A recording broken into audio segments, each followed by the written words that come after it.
DK넷 라디오 오늘의 핫 이슈입니다. 최현준 보도국장 오늘 어떤 소식인가요? 의사당 난입 사건을 조사 중인 하원 특별위원회가 도널드 트럼프 전 대통령 측근 4명에게 소환장을 보냈습니다. 이어서 최근 여론조사에서 조 바이든 대통령에 대한 지지도가 뚜렷한 하락세를 보인다는 내용 알아보겠고, 중국에 이어 타이완도 포괄적 점진적 환태평양 경제동반자 협정 CPTPP 가입을 신청하면서 양안 간에 또다시 긴장이 높아지고 있는 소식까지 함께 전하겠습니다. 네, 첫 소식입니다. 이 도널드 트럼프 전 대통령의 측근들이 의회에 불려가게 됐네요. 네, 올해 1월 6일 발생했던 의사당 난입 사태를 조사하는 하원 특별위원회가 지난 금요일 트럼프 전 대통령의 측근 4명에게 소환장을 보냈습니다. 민주당 소속인 베니 톰슨 특위위원장은 이들에게 보낸 소환장에서 특별위원회는 난입 사태에 대한 사실과 정황, 그리고 원인에 대해 조사 중이라 이렇게 밝히고, 이들이 의회에 자료를 제출하는 한편 10월 중순에 의회에 출석해 줄 것을 요구했습니다. 네, 이 소환 대상이 구체적으로 누군가요? 마크 메도스 전 백악관 비서실장과 트럼프 전 대통령의 최측근이었던 스티브 배넌 전 백악관 수석 전략가, 또 댄 스캐비노 전 백악관 소셜미디어 담당 국장, 그리고 캐시 파텔 전 국방부 관리가 포함됐습니다. 톰슨 위원장은 소환장에서 이 4사람은 의사당 난입 사태 촉발과 관련한 정보를 갖고 있는 것으로 특별위원회에서는 믿고 있다라고 밝혔습니다. 네, 이 하원 특위에서는 이 4명에게 구체적으로 어떤 정보가 있다고 보는 겁니까?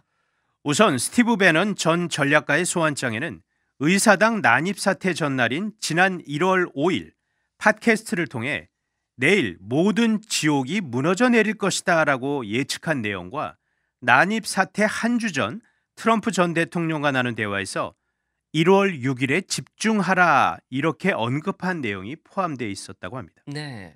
그리고 마크 메더스 전 비서실장은 의사당 난입 사태 몇 주 전부터 트럼프 대통령의 대선 패배 결과를 뒤집기 위해 주 정부 당국자들과 연락을 하면서 이번 대선이 부정선거였다는 주장이 확산하도록 압박을 했다라고 지적을 했습니다. 위원회는 또 메도스 전 비서실장이 1월 6일 당일 트럼프 전 대통령과 나눈 대화도 확보했으며, 메도우 전 비서실장이 선거 부정과 관련해 법무부에 조사를 요청한 사안에 대해서도 들여다볼 수 있다라고 밝혔습니다. 네, 자 다른 두 사람은 어떻습니까?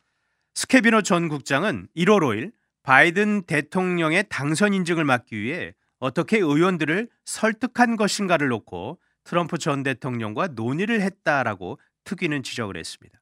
1월 6일 백악관에서 나온 트위터 메시지와 관련된 자료가 있다는 점도 소환 이유라고 설명했습니다. 네. 또 파텔 전 국방부 관리는 난입 사태 당일 메도스 전 비서실장과 끊임없이 통화했다라고 지적을 했습니다. 그렇군요. 자, 특별위원회가 이렇게 소환장을 발부하게 됐다라는 것은 그동안 조사에 진전이 있었다 이렇게 볼 수 있는 건가요? 그렇습니다. 민주당 주도로 구성된 조사특별위원회는 지난 7월 첫 청문회를 열었고 본격적인 조사에 돌입을 했습니다. 그간 연방기관과 소셜미디어 기업들로부터 입수한 수천 건의 문건 검토를 한 이후 이제 관련자들을 직접 면담하는 단계까지 오게 된 것입니다. 네. 특별위원회의 목적은 1월 6일 의사당 난입 사태의 책임이 누구에게 있는지 규명을 하고 유사한 사건의 재발을 막는 데 있다라고 밝혔습니다. 예. 자, 이렇게 하원 특위에서 트럼프 측근들을 소환하게 된 데 대한 트럼프 전 대통령 측의 반응은 어떻습니까? 네, 측근 소환 소식에 트럼프 전 대통령이 바로 성명을 냈습니다. 대통령 특권과 다른 근거들을 동원해 소환장에 맞서 싸우겠다라고 밝혔습니다. 그러면서 마녀 사냥은 절대 끝나지 않을 것이다라고 주장하면서 위원회의 소환 결정을 강력하게 비판했습니다. 네, 잘 들었습니다. 다음 소식입니다. 최근 잇따라 실시되는 여론조사에서 조 바이든 대통령에 대한 지지도가 떨어지는 결과가 나왔네요. 그렇습니다. 가장 최근 나온 이 조사가 여론조사 기관 갤럽이 지난 23일 발표한 내용인데요. 이에 따르면 바이든 대통령의 임무 수행에 대한 지지도는 43%였습니다. 갤럽은 이번 수치가 바이든 대통령 취임 이후 가장 낮은 것이다라고 지적했습니다. 이에 더해 바이든 대통령을 지지하지 않는다는 응답은 53%로 부정이 긍정을 훨씬 넘어섰습니다. 네. 이 바이든 대통령의 지지율 추세 어떻게 나타나고 있습니까? 네, 갤럽은 이번 조사에서 지난 1월부터 9월까지의 지지율을 공개를 했습니다.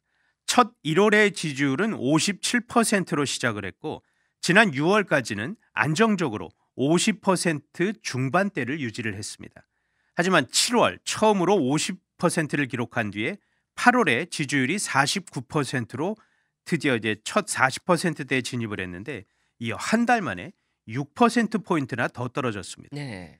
그러니까 최고 지지율을 기록했을 때와 비교하면 14%포인트나 하락한 것입니다. 이 민주당과 공화당 그리고 무소속에 따른 지지율 변화에 차이가 있었나요? 바이든 대통령에 대한 민주당원과 공화당원 이 각각의 지지율은 사실 큰 차이는 없습니다. 민주당원은 1월 지지율이 98%를 시작으로 9월 90%까지 계속해서 90%대 이상을 기록을 했고 공화당원은 지난 1월 11%의 지지율을 시작으로 평균 9%대를 유지했습니다. 별로 거의 차이가 없었습니다. 네. 자, 그럼 관건은 이제 무소속인데 1월 지지율 61%로 최고점을 찍은 뒤 대부분 하락세가 이어졌고 9월에는 지지율이 37%로 집계게 돼 무려 24%포인트나 하락한 것입니다. 예. 자, 전임 대통령들과 이 같은 시점에서 비교해 본다면 지지율은 어느 수준인 겁니까? 네, 갤럽은 바이든 대통령을 포함해 빌 클린턴 전 대통령까지 4명의 전임 대통령과의 첫 임기 9월의 지지율을 비교를 했습니다. 예. 버럭 오바마 전 대통령이 첫 임기 9월에 나타난 지지율이 52%로 가장 높았고 이후 조지 W. 부시 전 대통령이 51%, 빌 클린턴 전 대통령 47%로 그 뒤를 이었습니다. 예. 바이든 대통령은 43%로 4위고 직전 트럼프 전 대통령의 9월 지지율은 37%로 가장 낮았습니다. 예. 자, 이 대통령 지지세가 이렇게 낮아지고 있는데 이번에 갤럽뿐만 아니라 앞선 여론조사도 몇 번 있었잖아요. 이때도 이 바이든 대통령의 지지율이 비슷하게 나타난 건가요? 그렇습니다. 지난 21일에는 아이오와주에서 실시한 여론조사 결과가 발표됐습니다. 바이든 대통령에 대한 지지율이 31%로 지지하지 않는다는 응답자 62%의 절반에 그쳤습니다. 네. 이 지지율은 지난 6월에 비해 12%포인트나 떨어진 거고 또 퀴니피엑 대학에서 실시한 여론조사가 지난 14일에 발표가 됐었는데 여기에선 바이든 대통령에 대한 지지율이 42%로 이 조사에서 지지하지 않는다는 응답률 50%보다도 역시 낮았습니다. 예. 심지어 지난 20일에 발표됐던 하버드대 또 해리스 여론조사에선 바이든 대통령에 대한 긍정적인 평가가 트럼프 전 대통령보다 오히려 2%포인트가 낮은 46%로 나타나기도 했습니다. 이렇게 바이든 대통령의 지지율이 떨어지는 이유가 뭘까요? 국내외적인 이 요인이 복합적으로 작용한 것으로 풀이가 됩니다. 우선 대외적 이슈로는 아프가니스탄에서의 이 미군 철수 문제가 큰데요. 퀴니피엑 대 설문조사를 보면 비록 대다수의 미국인들이 아프간에서의 철군에 동의는 했지만 이를 시행한 방법이 적절하지 않았다라고 답한 응답자가 상대적으로 많았습니다. 네. 철군 과정에서 이 아프간의 이 폭탄 테러로 이 IS였죠. IS의 폭탄 테러로 13명의 미군이 목숨을 잃었고 미군이 이에 대한 대응으로 실시한 폭격에서 민간인이 숨진 사고가 발생한 것 등이 아무래도 영향이 있었다고 봅니다. 예. 자, 국내적 요인으로는 어떤 것들이 있을까요? 델타 변이 확산에 의한 코로나 바이러스의 재확산이라고 볼 수 있겠습니다. 9월 초에 발표했던 워싱턴 포스트와 ABC의 합동 여론조사에서는 바이든 대통령이 코로나 팬데믹 상황을 잘 관리하고 있다는 응답이 52%였는데 이는 앞선 6월 조사 때보다 10%포인트나 떨어진 수준이었습니다. 네. 이외에도 최근 불거지고 있는 미국과 멕시코 국경에서의 불법 이민자 처리 문제 등도 바이든 대통령의 지지율에 부정적인 영향을 미친 것으로 보입니다. 네, 잘 들었습니다. 한 가지 소식 더 보겠습니다. 이 중국과 타이완이 다자간 자유무역 협정 가입을 놓고 새로운 갈등을 벌이고 있네요. 네, 중국이 포괄적 점진적 환태평양 경제종반자 협정 CPTPP에 참가하겠다라고 공식 신청을 했는데 곧이어서 타이완도 CPTPP 가입을 신청을 하면서 양안 간의 긴장이 또다시 높아지고 있습니다. 예, 포괄적 점진적 환태평양 경제 동반자 협정 좀 이름이 기네요. CPTPP. 이게 다자간 경제 무역 협력체 아닌가요? 맞습니다. CPTPP의 뿌리는 버락 오바마 전 행정부가 주도했던 환태평양 경제동반자 협정 TPP에 있는데 당초 미국과 일본, 호주 등 아시아 태평양 지역 12개국이 관세 장벽을 없애고 자유로운 무역을 활성화하기 위해 출범을 했던 다자간 경제 협력체입니다. 네. 하지만 도널드 트럼프 행정부가 들어서면서 미국은 TPP에서 탈퇴를 했고 이후 홀주, 일본 등이 중심이 돼서 11개국이 참여하는 CPTPP로 대체가 된 것입니다. 네. 그런데 미국이 이렇게 빠진 CPTPP에 중국이 관심을 보이고 있다는 거네요. 그렇습니다. 중국은 당초 미국 주도의 TPP가 자국을 고립시킬 수도 있다라고 경계를 하면서 동남아시아 국가들을 중심으로 한 또 다른 다자간 경제 공동체죠.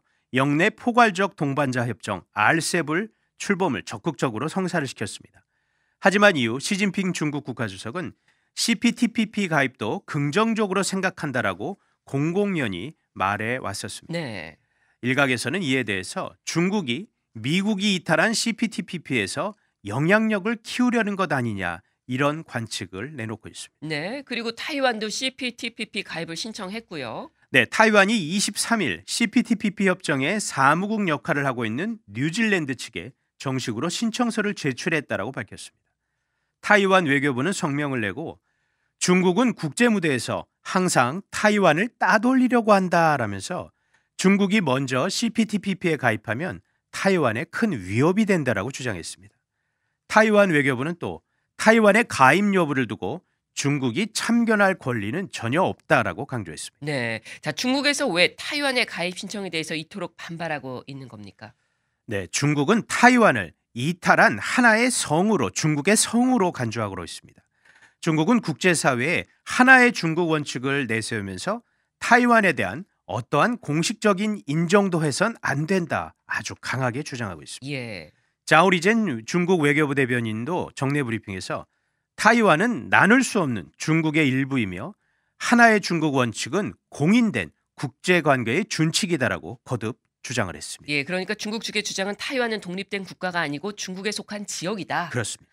예, 그래서 이 타이완이 대부분의 국제기구에 가입을 하지 못하고 있잖아요. 그렇습니다.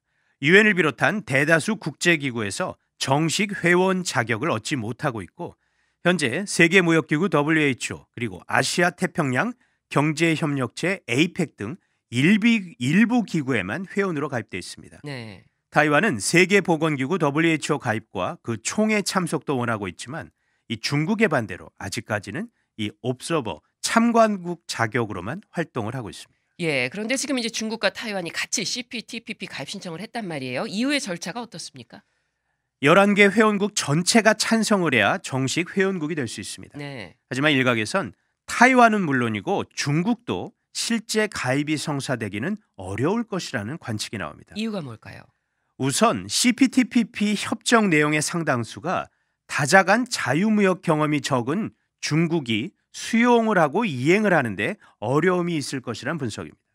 또 CPTPP의 모태가 됐던 TPP 탄생 자체가 미국과 일본을 중심으로 중국을 견제하려는 성격이 워낙 짙었고 여기에 미국이 빠져나간 이후 CPTPP를 주도하고 있는 일본, 호주 등 근데 이 두 나라는 또 중국과의 갈등이 최근 아주 깊기 때문에 중국에는 상당한 걸림돌이 될 전망입니다. 네. 거기다가 조 바이든 행정부가 지금 CPTPP 복귀를 할 여러 가지 또 명분을 찾고 있기 때문에 아무래도 중국의 가입 신청은 쉽지 않아 보입니다. 네, 잘 들었습니다. 지금까지 오늘의 핫 이슈였습니다.